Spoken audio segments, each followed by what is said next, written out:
नमस्कार मंडळी, मी तुमचा लाडका मित्र वरद विजय चव्हाण आणि मी तुम्हा सर्वांचं माझ्या युट्यूब चॅनलमध्ये स्वागत करत आहे. मंडळी, अजय देवगण, आर माधवन आणि ज्योतिका स्टारर शैतान हा सिनेमा बॉक्स ऑफिसवर चांगली कामगिरी करतोय आणि याच सिनेमामध्ये पुन्हा एकदा वशीकरण, काळी जादू या सगळ्या टॉपिक्सना हे सगळे टॉपिक्स जे आहेत ते पुन्हा एकदा लॅमलाईट मध्ये आलेत. सो ज्यांना या संदर्भात काही माहिती नसेल त्यांना हा सिनेमा बघितल्यानंतर तरी असे प्रश्न नक्कीच पडले असतील की काळी जादू खरोखर असते का? काळी जादू करणाऱ्यांना कसं ओळखायचं? ज्याच्यावर काळी जादू केली जाते त्याला कोणकोणते त्रास भोगावे लागतात आणि या काळ्या जादूपासून स्वतःच्या कुटुंबाला कसं वाचवायचं याविषयी आपण या व्हिडिओमध्ये जाणून घेणार आहोत. त्यामुळे व्हिडिओ शेवटपर्यंत बघा. मंडळी, पहिला प्रश्न म्हणजे काळी जादू अस्तित्वात आहे का किंवा ती करता येते का? तर त्याचं सरळ साधं स्पष्ट उत्तर आहे होय, काळी जादू करता येते. आजच्या आधुनिक काळात सुद्धा अनेक तांत्रिक, मांत्रिक आणि काळी विद्या जाणणारे लोक आहेत. अनेक निष्पाप जीवांवर, अनेक निष्पाप लोकांवर ही काळी जादू केली जाते.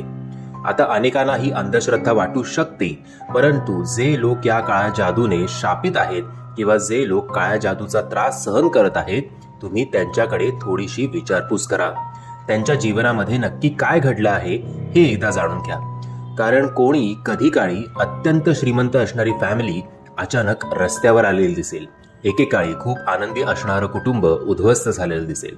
एखादा असा आजार पण त्यांच्या पाठीशी लावलेला आहे की त्या आजाराचे निदान होत नाहीये. मेडिकल रिपोर्ट नॉर्मल येतात, परंतु आजारपणात त्रास होऊन अनेक लोक ही वेडी झालेली आहेत, मानसिक रोगी झालेली आहेत. त्यांचं वैयक्तिक, सामाजिक, कौटुंबिक आयुष्य पूर्णपणे उद्ध्वस्त झालेलं आहे. तुम्हाला वाटेल की मग अशी जी मोठी लोक असतात त्यांच्यावर ही काळी जादू कशी काय चालत नाही? तर आदि शंकराचार्य, आपले हिंदू धर्मातील सर्वात उच्च पदावरील धार्मिक व्यक्ती, त्यांना सुद्धा या काळ्या जादूचा सामना करावा लागला होता.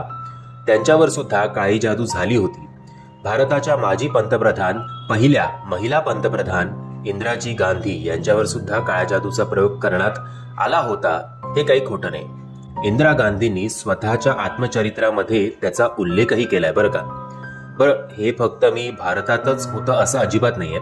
परदेशात सुद्धा अगदी प्रगत राष्ट्र आहेत, जसे काय England, France, America, Italy, Germany, Japan यासारख्या प्रगत देशांमध्ये सुद्धा ही काळी जादू केली जाते. त्यांच्या अनेक नागरिकांनी त्यांचे अनुभव लिहून ठेवले आहेत. त्याचे व्हिडिओज तुम्ही युट्यूबवर अगदी सहजपणे पाहू शकता. तर पहिली गोष्ट आपण समजून घ्यायला हवी की काळी जादू ही अस्तित्वात आहे.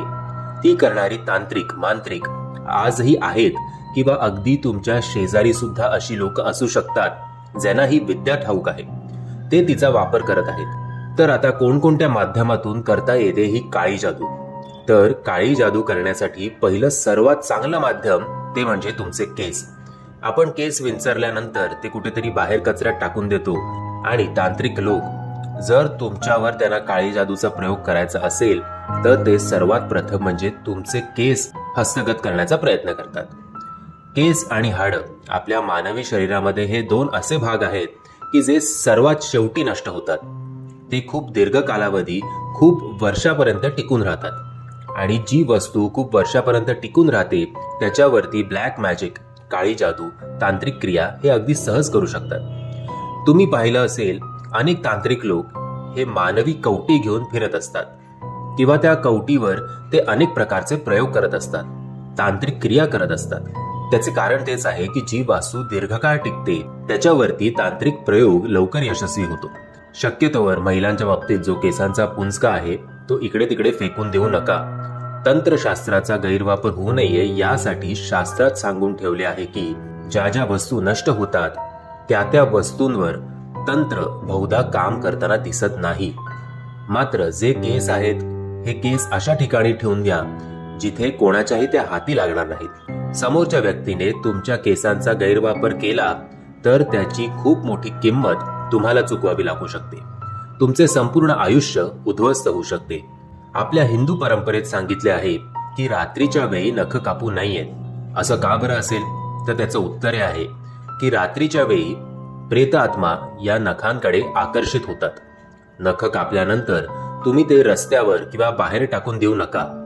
ही कापलेली नख तुम्हाला तुमच्या घराच्या टॉयलेटमध्ये फ्लश करून टाकायची आहेत, जेणेकरून ते कोणाच्याच हाती लागणार नाही. म्हणजे महत्वाची गोष्ट तुम्हाला सांगतोय की तुम्ही दुसऱ्यांचे कपडे वापरता का? तुम्ही दुसऱ्यांच्या चपला वापरता का? बूट वापरता का? ते जर तुम्ही वापरत असाल तर आजच ही गोष्ट बंद करून टाका. कारण असे केल्याने दुसऱ्यांची एनर्जी ही आपल्या शरीरात प्रवेश करते. समोरच्याची जर काही वाईट वेळ असेल तर ती आपल्यावर उलटते. त्यामुळे दुसऱ्यांच्या वस्तू आपण वापरू नयेत आणि आपली वस्तू सुद्धा दुसऱ्याला देऊ नये. तंत्रशास्त्रात फार विशेष प्रकारचा खेळ चालू आहे. तुम्ही जेव्हा तुमच्या वस्तू दुसऱ्याला देता, तुम्ही तुमची चांगली वेळ, चांगलं भाग्य त्याला देता. आणि जेव्हा तुम्ही दुसऱ्याच्या वस्तू स्वतः वापरू लागता तेव्हा त्याची वाईट वेळ तुमच्याकडे येते. हा खेळ खरंच खूप विचित्र, आपल्या बुद्धीला न पटणारा आहे. कपडे दान करताना 100 वेळा विचार करा.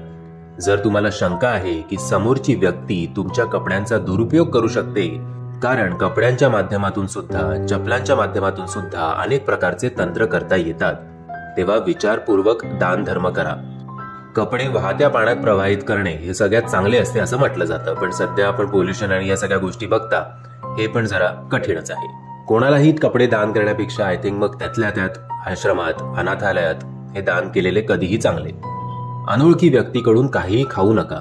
जर एखादी व्यक्ती तुम्हाला उगाचच काहीतरी खायला देत असेल तर ते घेऊ नका. किंवा तुमच्या ओळखीची व्यक्ती कोणताही कारण नसताना तुम्हाला एखादी वस्तू खाऊ घायला किंवा तुम्हाला एखादी अशी वस्तू देत असेल जी तुम्ही कधी मागितलीच नव्हती तर अजिबात घेऊ नका. याने सुद्धा तांत्रिक क्रिया होते. विशेष करून अमावस्या, पौर्णिमेला, नवरात्राच्या दिवसात अनोळखी व्यक्तींकडून किंवा अनोळखी लोकांकडून कुठल्याही प्रकारचं वस्तू घेऊ नका. मंडळी, या व्हिडिओच्या मार्फत मी तुम्हाला थोडक्यात सांगण्याचा प्रयत्न केलाय की काळी जादू काय असते, तंत्रमंत्र कुठल्या कुठल्या गोष्टींमुळे तुमच्यासाठी त्या वापरल्या जाऊ शकतात. आणि हो, सगळ्यात महत्वाचं, या गोष्टींना मी प्रमोट करत नाही, पण या गोष्टी आपल्या अस्तित्वात आजूबाजूला आहेत आणि तुमचा विश्वास असेल किंवा नसेल तरी सुद्धा या गोष्टी आपल्या समाजात आहेत हे तुम्ही नाकारू शकत नाही. मी आशा करतो तुम्हाला हा व्हिडिओ आवडला असेल. जर तुम्हाला हा व्हिडिओ आवडला असेल तर प्लीज या व्हिडिओला लाईक, शेअर आणि चॅनलला सबस्क्राईब करायला विसरू नका. जय हिंद, जय महाराष्ट्र.